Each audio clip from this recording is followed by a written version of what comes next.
Et Tiossine en compagnie de Jésus-Lord Hippolyte, voilà, je ne sais pas pourquoi. L'invité est déjà en place, nous allons parler littérature maintenant, c'est juste après ceci. Bonsoir Sam Pefoura, bonsoir et merci d'avoir accepté notre invitation. Merci vraiment d'être là. Je découvre une facette de ce monsieur que je ne connaissais pas, artiste peintre, docteur en pharmacie. De surcroît.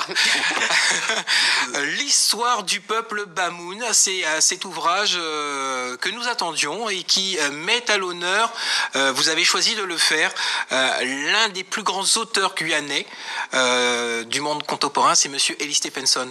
Vous allez bien ? Je vais très bien, merci. C'était un honneur pour moi d'être invité sur votre plateau, sur Macandie, que je suis avec beaucoup d'admiration et l'occasion de dire merci à tout ce que vous faites pour la culture. Merci. Vision et grandeur du peuple Bamoun. J'ai découvert une partie de notre histoire commune, nous afro-descendants. Le peuple Bamoun nous vient du Cameroun. Et effectivement, le peuple Bamoun, c'est un peuple que vous trouvez dans l'actuelle République du Cameroun, en Afrique centrale. Hein. Donc, le peuple Bamoun vit au royaume Bamoun, qui est un royaume créé en 1394, hein, donc par le roi Charlemagne. Donc c'est plus de 6 siècles hein, que ce royaume existe. Et c'est l'un des rares royaumes africains qui a résisté à toutes les calamités qu'a connues l'Afrique jusqu'à ce jour. Donc l'actuel monarque, le 20e, Sa Majesté Nabil Forefou, est à la tête de ce royaume-là. Ouais. Et c'est dans l'air du temps. Nous vivons le départ de la reine Elisabeth qui a passé son cas. Ouais. Et le monde voit la ferveur autour de la monarchie, ce que la monarchie peut représenter pour le peuple, toute l'émotion créée, à côté quand même de toutes les républiques, de toutes les démocraties où les démocrates n'arrivent jamais à mobiliser. Ça ne fonctionne pas aussi bien. Ça ne fonctionne pas aussi bien, ça ne mobilise pas autant.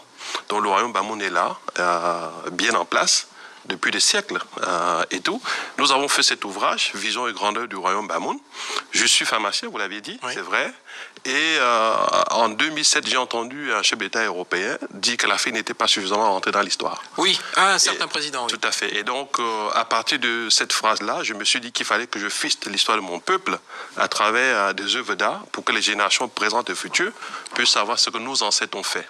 Et tout, parce que l'histoire est souvent racontée par les vainqueurs. Ouais. Donc l'histoire de la chasse, c'est important qu'elle soit racontée également par les animaux, par les bêtes, également pour qu'ils racontent leur part d'histoire. Donc je fais de l'art depuis 2010, et c'est dans la région de Jemap, dans le Borinage en Belgique, où je travaille comme pharmacien et j'en suis reparti comme peintre.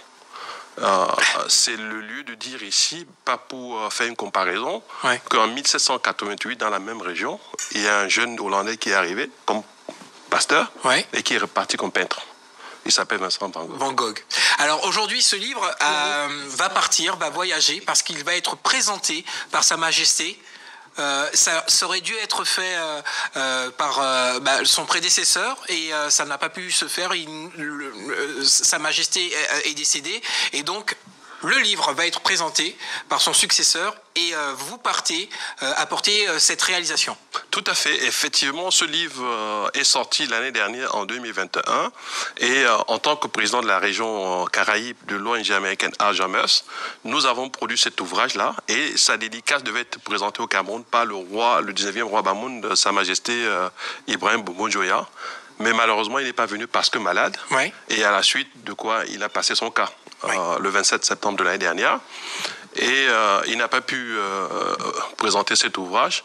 Et cette année, j'ai été convoqué par le nouveau Mora, son successeur, qui m'a dit qu'il voulait présenter lui-même cet ouvrage au peuple. Vous savez, quand vous entrez dans une aventure littéraire, de création non seulement artistique et même aussi artistico-littéraire dans ce que nous avons fait, c'est toujours un peu prétentieux de vouloir raconter une histoire. Mais quand vous voyez en face non seulement des historiens qui apprécient le travail fait, et aussi le monarque qui accepte et qui prend sur lui de présenter au peuple, c'est quand même quelque part une certaine fierté. Et comme cet ouvrage a été préfacé par Ellis Stephenson, et il partira vous rejoindre là-bas. Absolument. À la rencontre du peuple Bamoun. Absolument. Et c'est d'autant plus que le livre, l'une des révélations de ce livre, c'est le fait que la porte d'entrée du royaume, de la ville, cité capitale de ce royaume, la porte d'entrée de Fumban, en fait est un acte de triomphe. Et c'est ce que nous avons découvert dans cet ouvrage, triomphe d'un peuple africain contre la traite négrière. Très bien, merci pour ce partage avec nous. Merci. Sam, ce qu'on fera, c'est que lorsque vous serez là-bas, on va essayer de faire une liaison justement avec Ellie Stephenson de manière à voir concrètement ce qui va se passer dans la présentation de ce livre par le monarque du peuple Bamoun. Voilà, la première partie est déjà terminée. Vous avez quelques secondes pour aller faire un petit pipi par exemple et nous retrouver pour la deuxième partie de l'émission.